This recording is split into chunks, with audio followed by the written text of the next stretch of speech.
Start with breaking news right now, starting this digital edition of WCNC Charlotte News at 6. Thanks for joining us. I'm Colin Mayfield. And I'm Vanessa Rufus. An investigation is underway right now after a 2-alarm fire in South Park near Quail Hollow Road. Yeah, as many as 5 fire crews were called into action here. Take a video or look at the video that we have in from the scene. This is a viewer video that we have from those flames that just broke out first.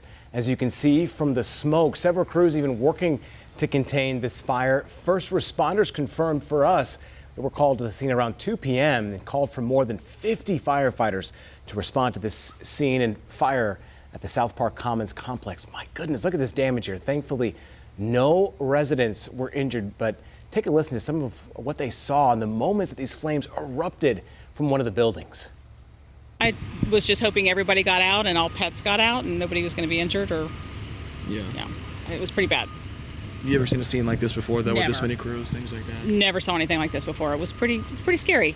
Yeah. You could feel the heat standing over on the side over here. It was just, it was bad. Knowing that in the back of my mind, anything can happen, no matter where you are, proved that today. So I'm just happy that nobody was hurt. And thank God, but yeah, it's very shocking, especially as a new resident. Now, this is still pretty early as far as the investigation goes. We don't have word on what started the fire. We can tell you 2 firefighters were treated for minor injuries, but they didn't have to go to the hospital. Of course, we're going to continue to dig into this. As we get more updates, we will share those. Absolutely. Let's move on to this other story right now that we have from Gaston police actively searching for a man accused of shooting at officers on Sunday. The shots were fired on the 100 block of Hollycrest Lane between the town of Stanley and Spencer Mountain. Authorities say that Joel Puckett has an outstanding warrant for felony breaking and entering. He also has 3 orders of arrest, possession of meth, felony carry of a concealed weapon, and fictitious title, apparently. Police say the suspect fired at police as they approached a home. A search through the neighborhood or nearby neighborhood did not uncover the suspect here. If you see anything suspicious, you're asked to call 911 immediately. In other news now tonight, it's been a violent 24 hours right here in the Charlotte area. 3 separate shootings within Mecklenburg County, leaving 3 people with life-threatening injuries. On top of that, we saw 2 shot last night in Troutman, that's in Iredell County, and those 2 later died from their injuries. This all happening just hours before an event today in Charlotte aimed at spreading awareness about gun violence. WCNC Charlotte's Austin Walker joining us now to talk about the details. Hi, Austin. Hey guys, earlier today, Put the Guns Down and Pick Up the Weights. A youth fitness competition was held in Charlotte, and one of the organizers was George Floyd's uncle, Sulin Jones. You might remember Floyd was killed back in 2020 after a Minneapolis police officer knelt on Floyd's neck for over 9 minutes. Jones says the purpose of this event is to teach kids on how to deal with aggression and violence. He says we are seeing more and more kids turn to gun violence, and events like these allow them and teach them a new way of channeling aggression. Others say they hope kids walk away with more than just a trophy, but a lesson on how to deal with emotions. Get these young men and young women to learn to go within, don't go out here and, pick up a gun and take somebody's life. Nowadays they making it so easy and making it seem like it's so easy to go out here and pick up a gun and take somebody's life. But what's not easy is to actually go within and actually do something internally, to save your own life. The organizers acknowledge gun violence is an epidemic and it has no age, but they hope with events like these, they're setting people up for younger generations so we don't see events like the 4 separate shootings in just 24 hours. Vanessa, Colin. All right. Thank you so much for covering that, Austin. We appreciate that. Let's turn now to some national news. Today, U.S. Secretary of State Antony Blinken made an unannounced trip to Baghdad. He met with the country's prime minister to discuss the Israel-Hamas war and how to prevent the conflict from spreading. The secretary also mentioned the need to ensure Palestinians are not forcibly removed from Gaza during this conflict. It was very important to send a very clear message to anyone who might seek to take advantage of the conflict in Gaza to threaten our personnel here or anywhere else in the region. Don't do it. I made very clear that the attacks, the threats coming from militia that are aligned with Iran are totally unacceptable, and we will take every necessary step to protect our people. Also today, Blinken made an unannounced visit to the West Bank to meet Palestinian Authority President Mahmoud Abbas. He emphasized America's commitment to deliver aid and restore essential services in Palestine. Let's get a check of that forecast today. It's been a gorgeous day, really from start to finish. I know it was a little bit chilly in the morning, but man, it felt good in the afternoon as well. Yeah, KJ had those windows open at the house. That's right, guys, and girls, guys. We're all here. We're both here. We're all here. It's all good. Now you know what I call my friends, nonetheless. So we're looking at dry weather across the area thanks to high pressure. And with that dry weather, we have some gorgeous sky conditions out there as we're now approaching sunset. And with the dry weather, just be mindful of starting any fires outside because we have the dry brush, the lack of rainfall, and the light winds. You want to make sure that you do what you can to prevent any fire from spreading rapidly. So you want to make sure if you do any of that burning to have a rake and a shovel nearby, also a bucket, and also have a water hose ready to go. And you want to keep your eye on it and be prepared to call 911 in the event a fire does spread. Current temperatures right now in the mid 60s out there, 67 in Charlotte, 63 coming in Monroe. So we are warmer than we were this time yesterday. So this warming trend is certainly underway. It will continue into the middle of the week, and you may be surprised where we're going to max out. I'll have that on the 7-day forecast. But for right now, we're slowly starting to cool down.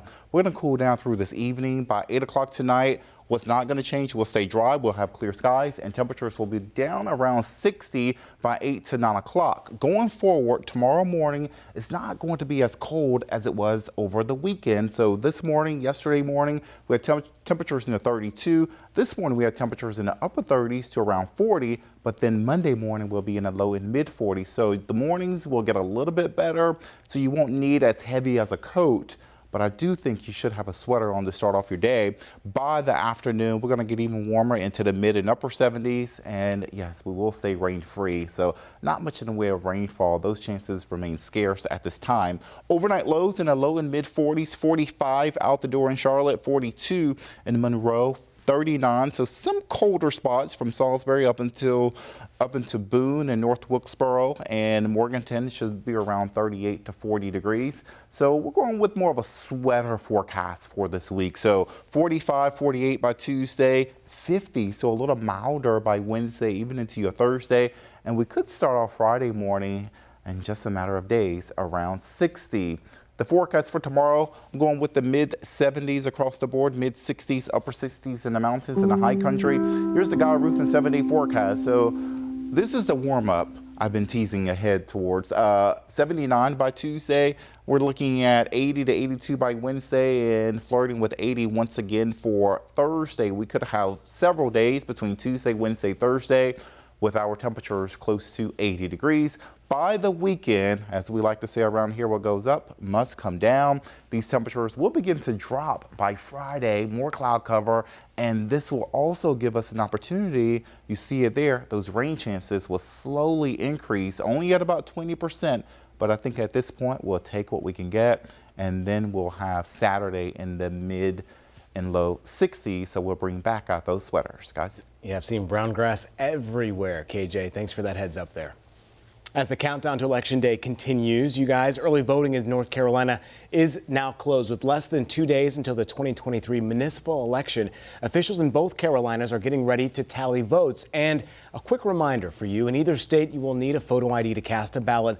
On Tuesday, more than 40,000 voters across Mecklenburg County have cast their ballot. Saturday, more than 6,000 were at the polls for the last day of early voting. Another reminder, Election Day is Tuesday, November 7th. Of course, a couple of days from now, polls are open from 7 to 7. Don't forget, WCNC Charlotte is your home for all things elections. And for everything you need to know ahead of Election Day, text the word election to 704-329-3600. And GATS is trying to help folks get to the polls Tuesday with free rides on Election Day. The transit agency says this will apply to buses, the Blue and Gold Links lines, and other services. You can download the GATS Pass app to plan your trip to the polls. Well, we've seen some of the lowest temperatures of the season so far for the past couple of days. While the cold can encourage some to get out and get moving, doctors say there are some other things you need to know before you go outside. Yeah, WCNC Charlotte's Kaylin Hagwood looks at how to prepare for fitness when it freezes. While there are many fun things about the cold, like the holidays and the prospect of snow, there's a danger to the frosty weather some come to love. According to the CDC, hypothermia and frostbite are some of the most common cold-related illnesses, with the Cleveland Clinic estimating 700 to 1,500 people a year die from hypothermia alone. So how should you prepare if you're hoping to exercise in the cold? I think the most important thing is planning. Jeffrey Ham is a doctor of sports medicine with Atrium Health. He says wearing the right clothes is one of the first steps. We always try to stick to the 3 L's when it comes to running during the winter months, and that's making sure you have layered clothes on. So you want an inner layer and an outside layer. You want to make sure they're loose. You want to make sure that they're lightweight. And pay attention to how your body is reacting to the cold. Pay attention to the temperature, whether your hands are feeling cold or your feet are feeling cold, or if you start shivering. You also want to pay attention to your skin. Is your skin painful? Is it red? Any of those could be early signs of skin damage. The last quick tip, make sure to stay hydrated. Make sure that they're drinking plenty of water before the exercise and after the exercise. And that way they can reduce the risk of injury from the cold weather. And if you feel unwell, get the proper medical attention as soon as you can. Kaylin Hagwood, WCNC Charlotte. Chester County has issued a boil water notice. The county says to boil water for at least 1 minute before cooking or drinking. And this comes after a large water main break in Fort Lawn, South Carolina. Customers with discolored water should flush their faucets until that water runs clear. Well, if you were watching, you know it was a rough first half for the Carolina Panthers. Bryce Young throwing a pick six to the Colts. Close out the second quarter, Carolina trailing Indianapolis 20-30 at halftime. Things, of course, not looking good for the second straight win, but that's why they play 2 halves, folks, and the entire game. So we'll see if they can get it done. We'll have more for you at 11. Hopefully, yes. We see some improvements with that score. Yeah. We are seeing Cats trying to make some improvements with the game day transit, if you will. The station's likely to be busy on game day, so the Lynx Blue Line, the Cats is saying it's adding extra trains for that. The Transit Authority says if your station is busy, you might also consider boarding at the previous stop, and that should improve your chance of snagging a seat. Let's talk about some festive things right now. This year's Macy's Thanksgiving Day Parade will feature some new characters as well as some beloved fan favorites. I love this event. Me too. This is one of my favorites every single year. Mine too. And as they usually do, they have the favorites, but they add some new faces. So here are some of the new balloons. We have Beagle Scout Snoopy. Interesting. Yeah, I like his hat There he is right there, yeah. For a hike. Yeah, with Woodstock on top. There's Pillsbury Doughboy.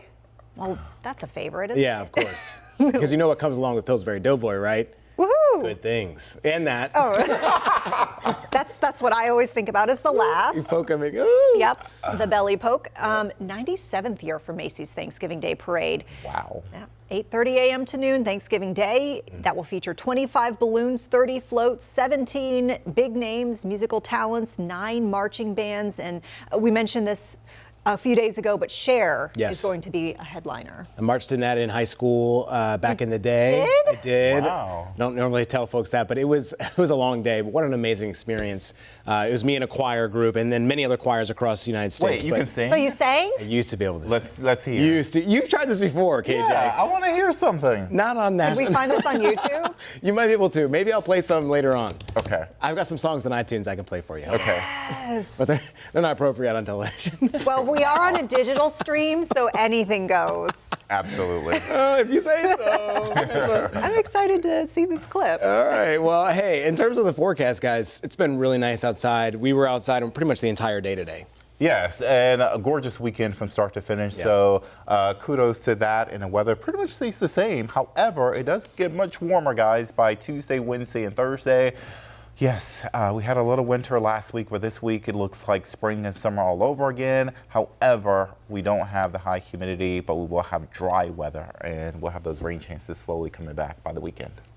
Some crunchy grass out there, man. 80 degrees, too. Yeah. Do you see that? Yeah, something for everything, I think. Or something for everyone, I guess I should say. But thanks for joining us for the news here on WCNC Charlotte at 6. Of course, we'll be back after Sunday Night Football, right? Yes, we're going to have your late news updates. It's usually around 11:30 or Yeah, so. hopefully it'll be that as well.